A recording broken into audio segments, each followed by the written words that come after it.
Good evening, everybody.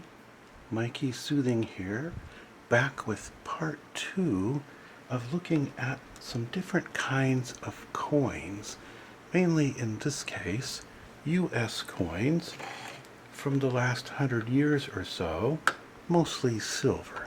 Stuff we didn't look at last time too much, and if I repeat myself a little bit, because of my memory, been a few days since I did the other one, then bear with me. The first thing we're going to look at, this just looks like a regular old copper penny, doesn't it? Just look like a Lincoln penny. The only reason I'm showing this to you, Lincoln penny, is that sometimes a coin has a flaw in it. And in this case, it's called a double die. And when that happens, you have a double die flaw from the U.S. Mint. Coin becomes worth a lot of money. Now this one, believe it or not, I can't show you the double die with this camera. Maybe someday when I get high definition. But worth like $100, okay, just for that penny. So that gives you an idea how some coin values are done. What else do we have here? I have a bunch of these in rolls. This is a modern American eagle. Silver American eagle. This is the most popular form of silver bullion investment for individual investors because they buy these in rolls of 20. And very well known, so people like those. What else we got here? I think I might have showed this to you last time. This is the Indian head. Yeah, I did show that to you. So I'm not going to repeat that. I got a bunch more of those. Indian head, So we'll put those over there for now. But we have some other things here. Just by way of interest, here is a coin from the Roman Empire. And it says here, Roman Imperial Constantine II. This is a bronze coin, AD 337 to 340. So quite a long time ago, kind of during the peak of the Roman Empire, or when it was actually starting into decline. And these aren't very expensive. You can see this one was, like $9, worth more now, but let's see if we can show you the features by putting it. It doesn't show up very good because bronze very oxidized, but that's the head of Constantine there. So what do they have on the back? It's hard even for me to see. It's some kind of I don't know what that is. I'm gonna have to look at that more close, and you won't be able to see it if I show it to you. So we'll put that aside for now. What else we got here? These are Washington quarters, but I don't know why I have them. I don't remember. Oh, it's a special rare commemorative one. We'll put that there.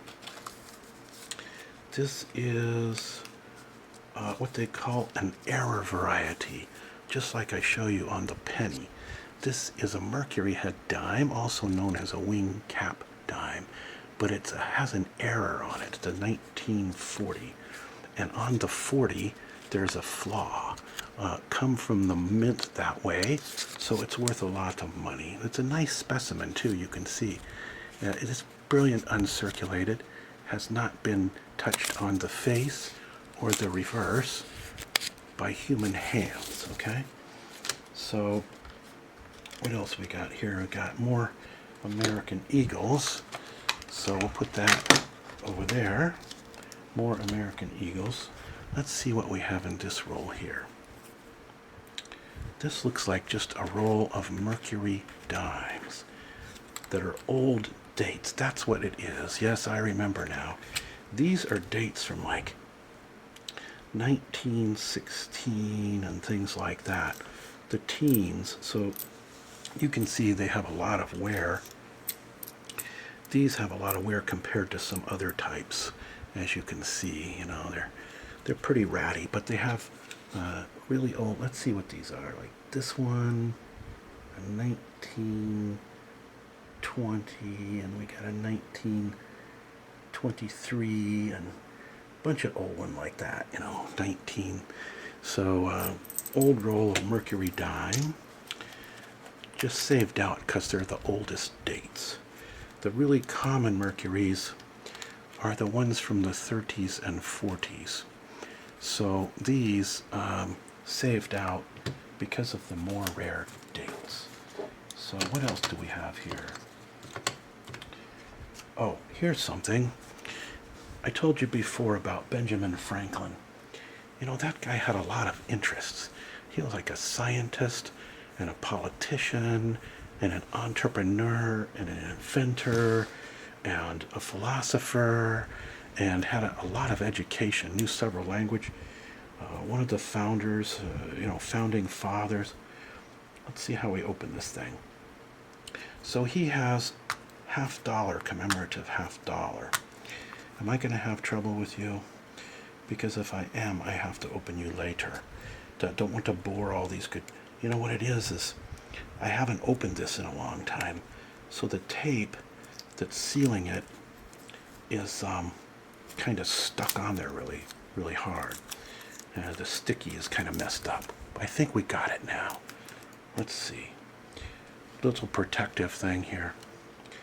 And as you can see, these are really nice specimens. Again, these are brilliant uncirculated.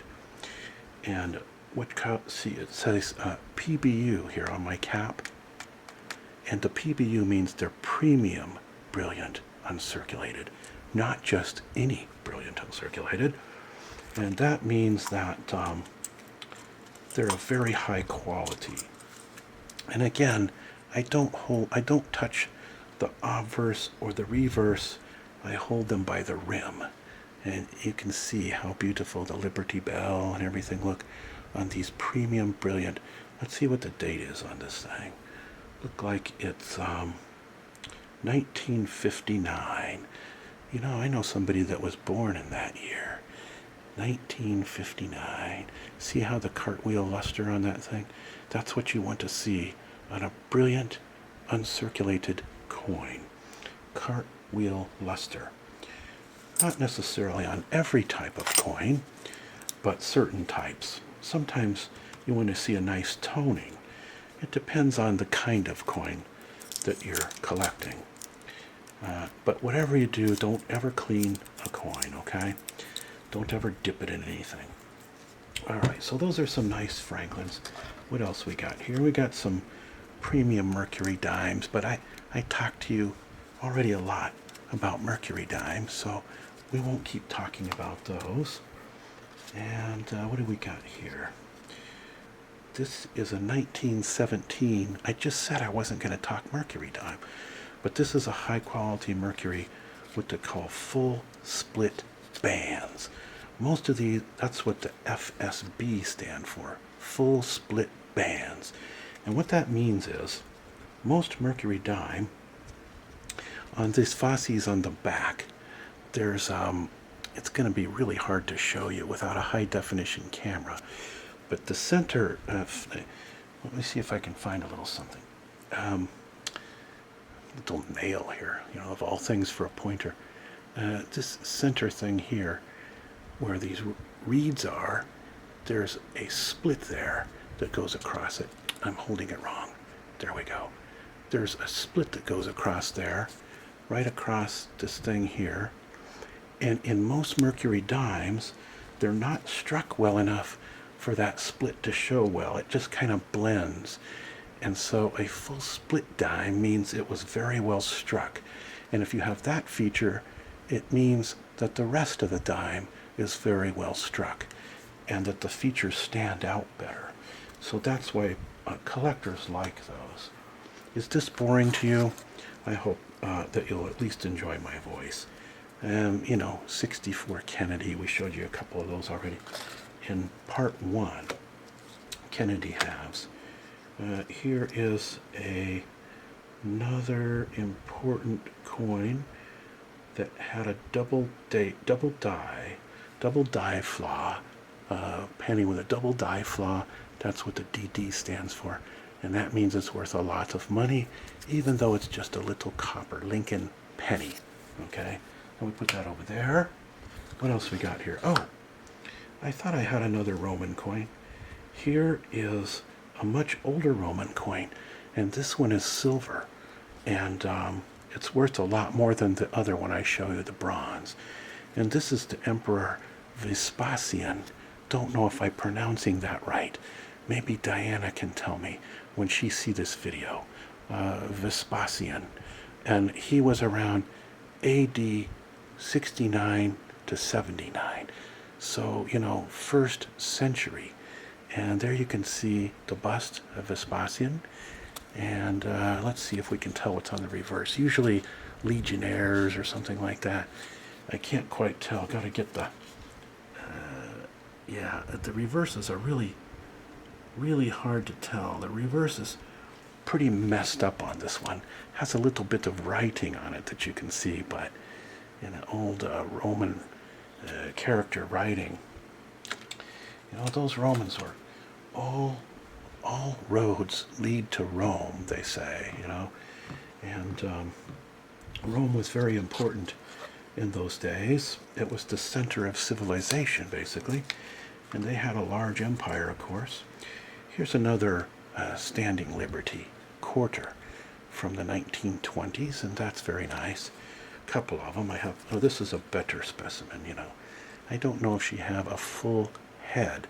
And I told you in the other video what that means, so I am not going to repeat it this time. Here is a, remember I just showed you these Franklin dollars. Here we have Franklin proof coin, and the proof coin is struck in a different way, so it's very shiny. Instead of cartwheel luster, it has a brilliant mirror shine to it, as you can kind of see there. So sometimes the proofs are worth more money. Let's see what the date is on this one.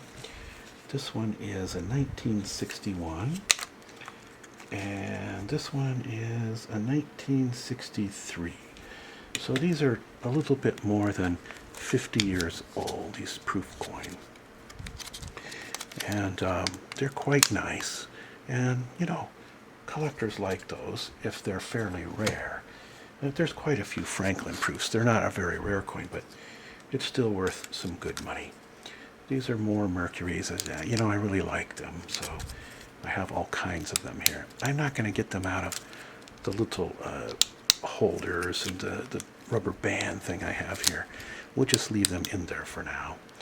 But they got some beautiful toning and stuff. You can kind of see a little bit of toning on that one, which people like, collectors like. If it's a little bit of pinkish or reddish or something like that, then they really like it. If it's a brown oxide, then collectors don't want that. So it depends on the kind of toning. Here's a Kennedy Hafted just out by itself, so I don't have to worry about touching this one on the face or on the reverse. It's already been touched and circulated, so we can touch that one.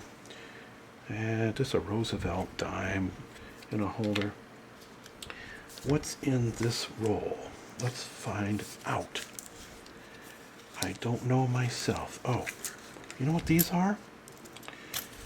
These are steel nickels.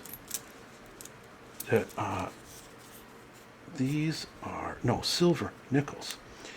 And in 1942 and 43, sorry, steel, I'm crazy.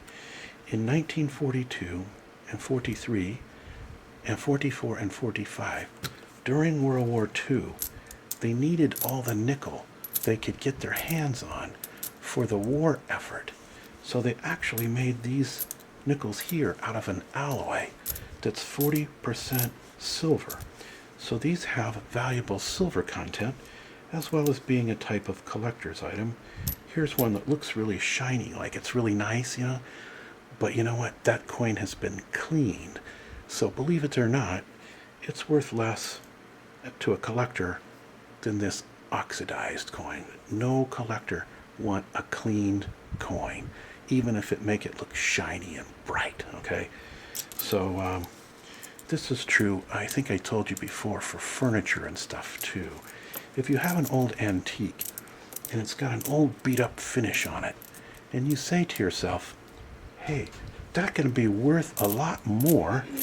It's going to be worth a lot more if I sand that finish off and put a new finish on. Hi.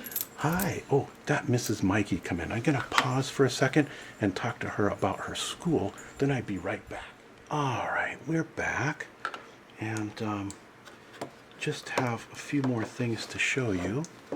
Let's see here. That's a roll of brilliant premium uncirculated mercury dimes. So we'll put that over there. And I don't know what this is. Let's open it and find out. This big roll here, it's going to be some kind of 1 ounce silver coin, I believe. But we got to open it and find it. You know, I haven't opened this in so long. The tape, it got all strange. All right, there we go. Have to get new tape for it now, I think. Get that top off of there. Oh, these are just silver rounds again. I showed you some of those before. That's just a roll of investment silver. Nothing very important. Okay, so we'll put that over there.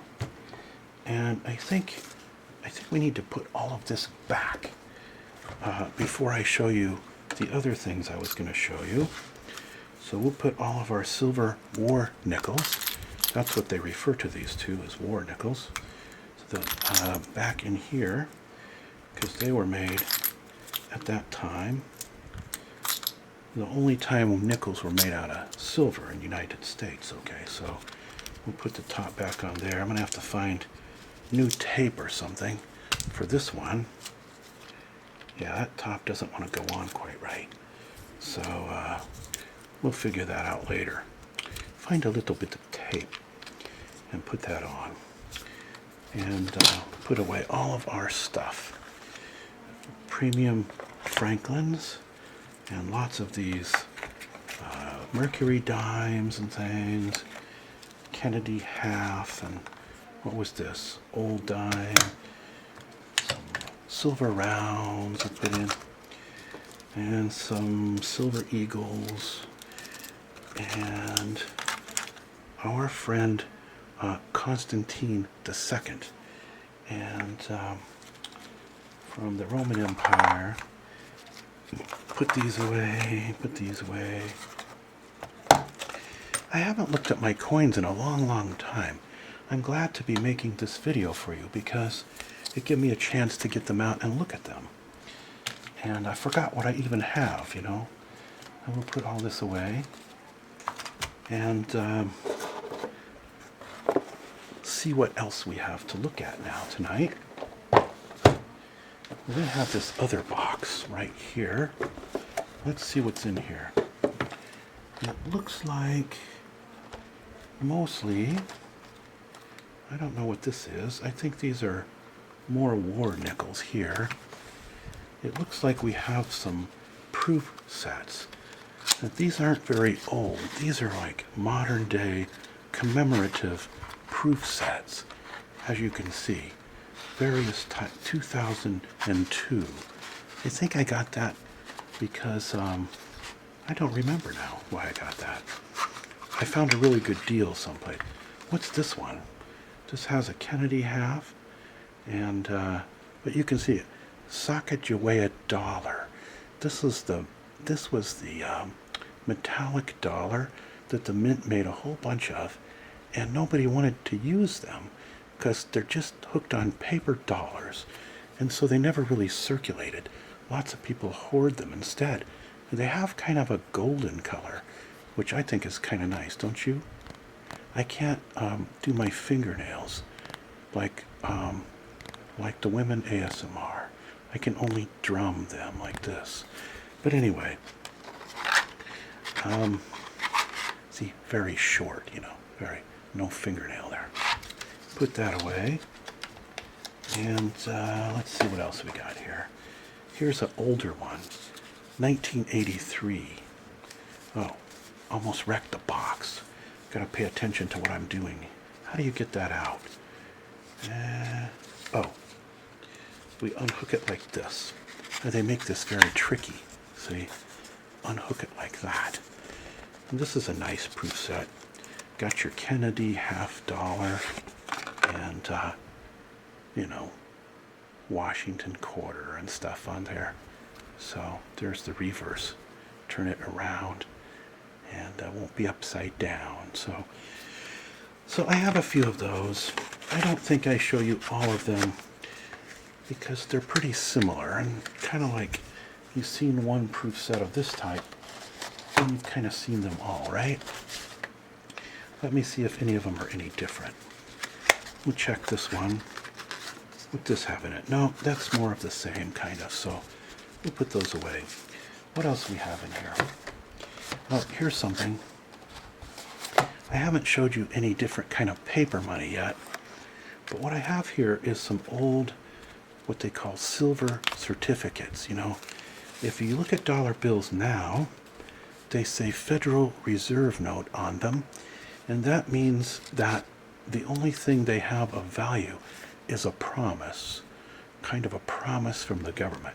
But these old ones were redeemable in silver. See how it says silver certificate up there on the top? Silver certificate up there. So collectors like these because they're not worth a lot, you know, just maybe $2-3 a piece, depending on condition. More than a regular dollar, though. I don't know what they're worth now. Then I have a couple of things that got wrecked in a flood or something. Pick them up really cheap. Like, here's one. This one's really in bad shape, so it's not worth very much. But it is worth more than $20 to face value. And you know how I just tell you about the silver certificate? This here was a gold certificate. See there? Gold certificate. Redeemable in gold. Basically worth 1 ounce of gold back when it came out. And, you know, so now gold is, what is gold now? About $1,320. So, if I had one in really good condition, it'd be worth more. I don't know what that beat up one is worth. And here we have Confederate money from the time when the Civil War was going on. And this Confederate money didn't used to be worth very much once upon a time. But now people, collectors, love this stuff because Confederate stuff is really big in the collector market. So now it's worth a lot more than it used to be. Pretty simple designs, you know. There's a lot to counterfeit out there. But this one I know is authentic. Not going to explain all the ways that we authenticate them. But I have some of those that are authentic. So I thought that might be a little bit interesting to you.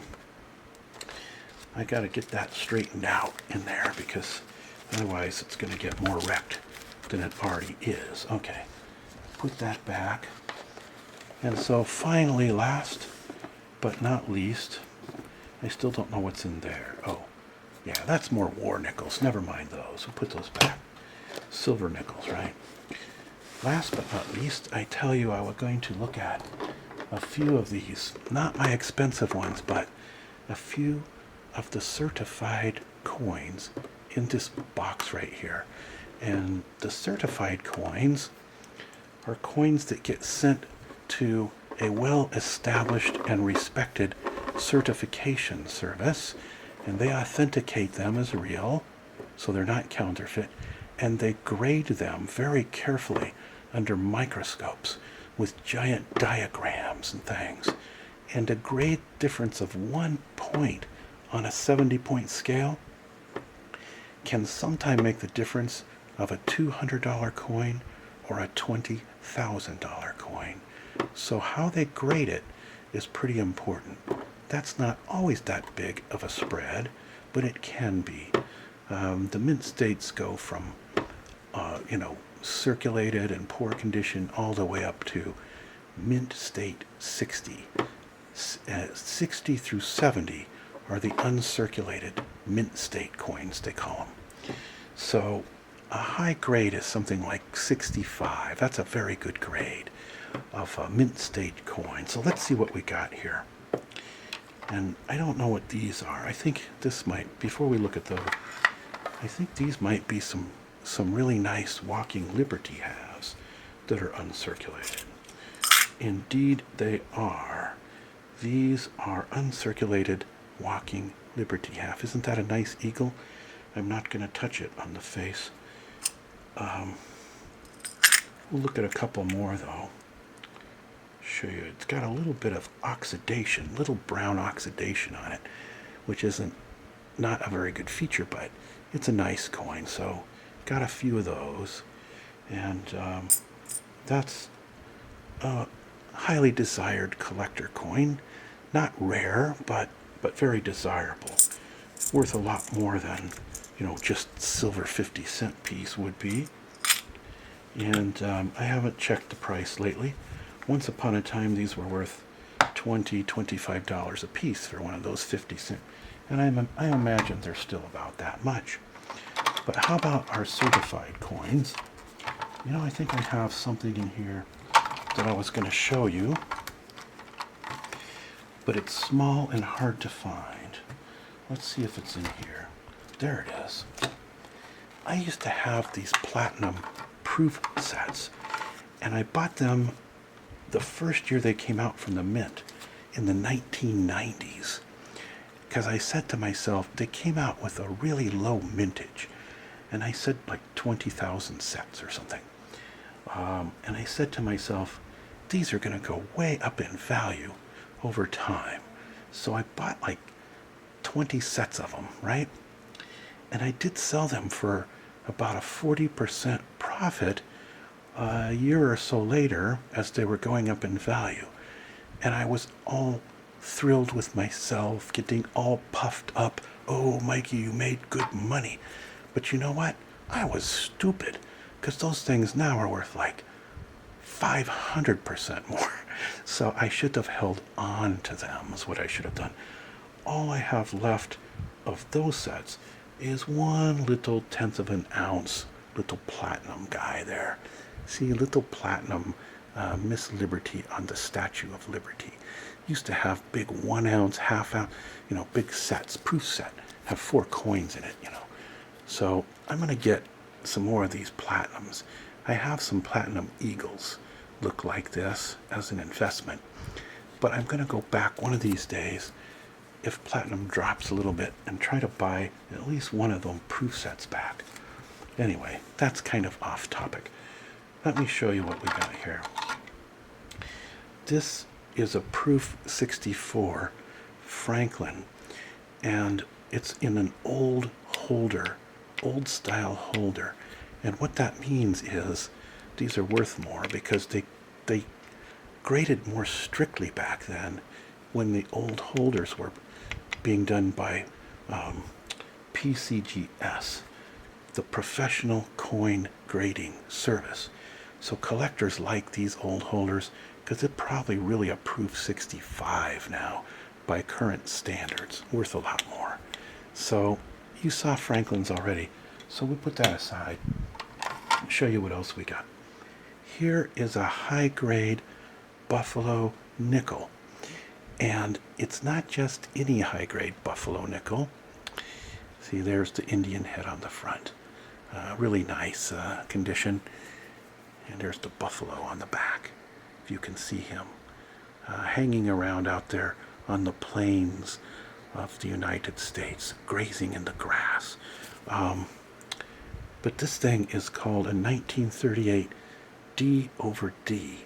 It's one of those mint flaw coins where it was double struck by accident, or actually the die was reused and re-engraved, and so there's 2D, that's for Denver Mint, 2D impressions on it, and they're pretty rare.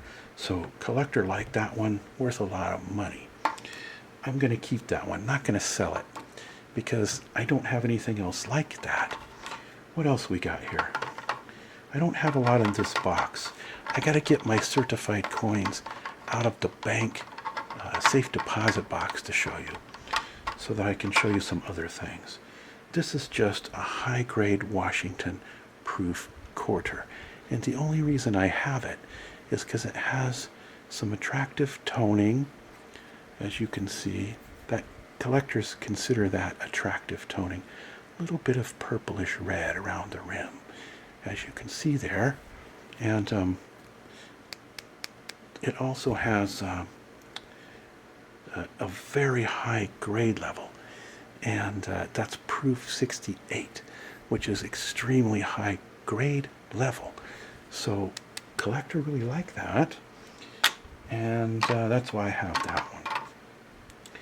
This is a silver dollar that I pulled out of a roll because I had rolls that were really low grade, and I said to myself, this looks like a nice high grade silver dollar. I'm going to send it to the NGC grading service, and sure enough, it came back with a nice mint state 62. And this here is a silver dollar, the Liberty dollar, and you know, it's what's the year on this one? 1924. So this is 90 years old, but you see it's never been touched on the face or the reverse. Real pretty eagle there. All right, and then this is a real high grade mercury dime, but we've actually looked at a lot of mercury. 1943S, and that means it was minted in San Francisco Mint, close by where I live. And you can see what a high grade dime that is. It's mint state 66, which is really good. We'll turn that over and I show you the back. Kind of hard to really show you the grade level of this coin. And finally, look like we have a nice Walking Liberty half here, 1943. See that? And so Walking Liberty half, one of the most beautiful coin designs, I think, ever made by the U.S. Mint. But when we do part 3 of our coin videos, ASMR, I'm going to show you what I think is the most beautiful coin ever made by the U.S. Mint. And it happens to be a 1 ounce gold coin, and it's a very, very beautiful design.